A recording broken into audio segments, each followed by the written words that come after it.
এবং নিশ্চয়ই প্রকৃতি যদি না থাকে, প্রকৃতি এগুলো আর্টিফিশিয়াল স্টুডিওতে এই জিনিস তৈরি করা যেত না।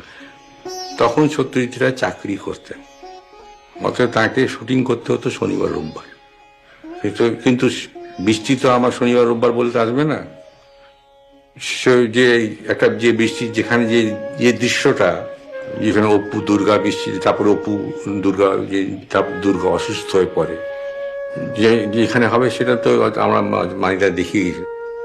আমরা গিয়ে বসে থাকতাম, মানে ওয়েট করতাম ক্যামেরা নিয়ে। তো ওই বৃষ্টিটা 3 দিন আমরা ওয়েট করার পর 3 দিনের দিন 4th ডেতে আমরা ওই বৃষ্টির সত্তা পাই। একটা ঠান্ডা লেগে দুর্গা ভিজছে, তখন অপু কাঁপছে টাপছে, এরকম শট আছে।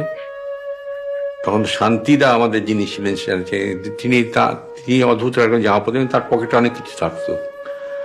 উনি নস্যি বের করে দুর্গাকে দিলেন, সে দুর্গা সেই নস্যি নিয়ে হেঁচেছিল, সেই শটটা, সেই হাঁচিটা